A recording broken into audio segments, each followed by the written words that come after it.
जय श्री कृष्ण। राधे राधे दोस्तों। आज हम जानेंगे कि पुत्री को अपने पिता का गोत्र क्यों नहीं प्राप्त होता है। आइए जानते हैं। जानिए पुत्री को अपने पिता का गोत्र क्यों नहीं प्राप्त होता है। आइए वैज्ञानिक दृष्टिकोण से देखते हैं इसको। तो आप सब जानते हैं कि स्त्री में गुणसूत्र XX और पुरुष में XY गुणसूत्र होते हैं। इसकी संतति में माना कि पुत्र हुआ, यानी कि XY गुणसूत्र, अर्थात इस पुत्र में Y गुणसूत्र पिता से ही आया। यह तो निश्चित ही है क्योंकि माता में तो Y गुणसूत्र होता ही नहीं है। और यदि पुत्री हुई तो XX गुणसूत्र, यानी यह गुणसूत्र पुत्री में माता व पिता दोनों से आते हैं। अब दूसरा है XX गुणसूत्र। देखिए XX गुणसूत्र अर्थात पुत्री अस्तु XX गुणसूत्र के जोड़े में एक X गुणसूत्र पिता से तथा दूसरा X गुणसूत्र माता से आता है तथा इन दोनों गुणसूत्रों का संयोग एक गांठ की संरचना बना लेता है, जिसे क्रॉसओवर भी कहा जाता है।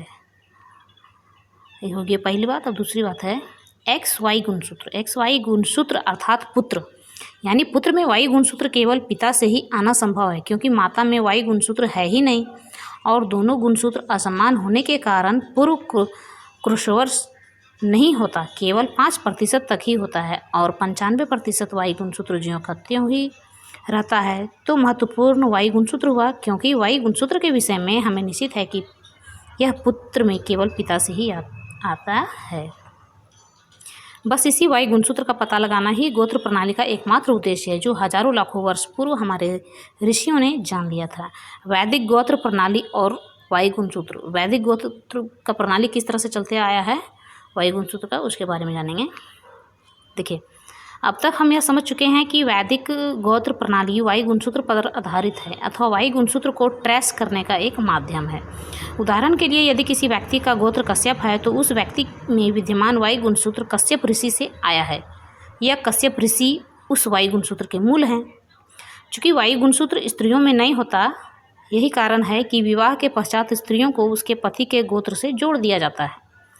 वैदिक हिंदू संस्कृति में एक ही गोत्र में विवाह वर्जित होने का मुख्य कारण यह है कि एक ही गोत्र से होने के कारण वह पुरुष व स्त्री भाई बहन कहलाएंगे क्योंकि उनका प्रथम पूर्वज एक ही है।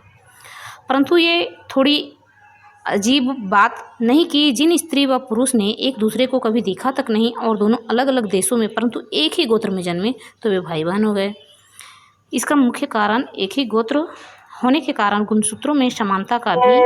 आज के आनुवंशिक विज्ञान के अनुसार यदि समान गुणसूत्रों वाले दो व्यक्तियों में विवाह हो तो उनकी संतति आनुवंशिक विकारों के साथ उत्पन्न होगी, इसलिए एक गोत्र में शादी नहीं किया जाता है।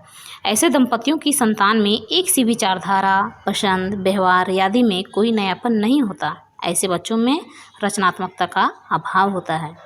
विज्ञान द्वारा भी इस संबंध में यही बात कही गई है कि सगोत्र शादी करने पर अधिकांश ऐसे दंपति की संतानों में आनुवंशिक दोष अर्थात मानसिक विकलांगता, अपंगता, गंभीर रोग आदि जन्मजात ही पाए जाते हैं। शास्त्रों के अनुसार इन्हीं कारणों से सगोत्र विवाह पर प्रतिबंध लगाया था।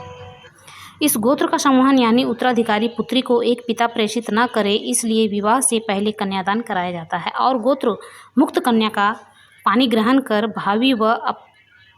भावी वर अपने कुल गोत्र में उस कन्या को स्थान देता है। यही कारण था कि उस समय विधवा विवाह भी स्वीकार्य नहीं था क्योंकि कुल गोत्र प्रदान करने वाला पति तो मृत्यु को प्राप्त कर चुका है।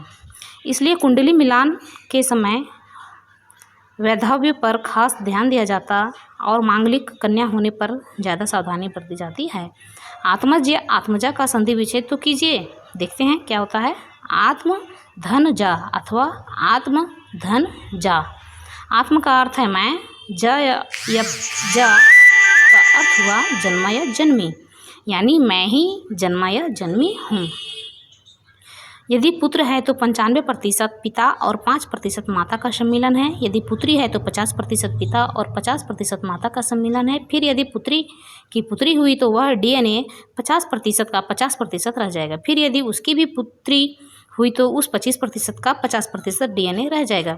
इस तरह से 7वीं पीढ़ी में पुत्री जन्म में यह प्रतिशत घटकर 1% रह जाएगा। अर्थात एक पति पत्नी का ही डीएनए 7वीं पीढ़ी तक पुनः पुनः जन्म लेता रहता है और यही है 7 जन्मों का साथ।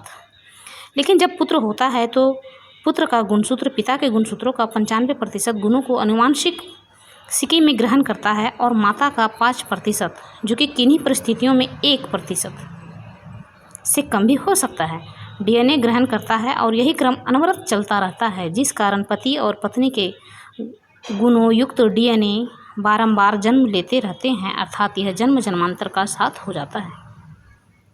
इसलिए अपने ही वंश को पितर जन्म जन्मांतरों तक आशीर्वाद देते रहते हैं और हम भी अमूर्त रूप से उनके प्रति ध्येय भाव रखते हुए आशीर्वाद ग्रहण करते हैं और यही सोच हमें जन्मों तक स्वार्थी होने से बचाती है और संतानों की उन्नति के लिए समर्पित होने का संबल देती है। एक बात और, माता पिता यदि कन्यादान करते हैं तो इसका यह अर्थ कदापि नहीं है कि वे कन्या को कोई वस्तु समकक्ष समझते हैं, बल्कि इस दान का विधान इस नियमित किया गया है कि दूसरे कुल की कुलवधू बनने के लिए और उस कुल की कुलधात्री बनने के लिए उसे गोत्र मुक्त होना चाहिए।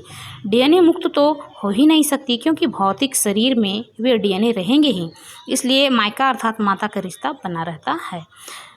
गोत्र यानी पिता के गोत्र का त्याग किया जाता है, तभी वह भावी वर को यह वचन दे पाती है कि उसके कुल की मर्यादा का पालन करेगी, यानी उसके गोत्र और डीएनए को दूषित नहीं होने देगी, वर्ण संकर नहीं करेगी, क्योंकि कन्या विवाह के बाद कुल वंश के लिए रज का रजदान करती है और मातृत्व को प्राप्त करती है। यही कारण है कि प्रत्येक विवाहित स्त्री माता सम्मान पूजनीय हो जाती है, माता समान पूजनीय हो जाती है। दोस्तों, यह रजदान भी कन्यादान की ही तरह कोटि यज्ञों के समतुल्य उत्तम दान माना गया है, जो एक पत्नी द्वारा पति को दान किया जाता है।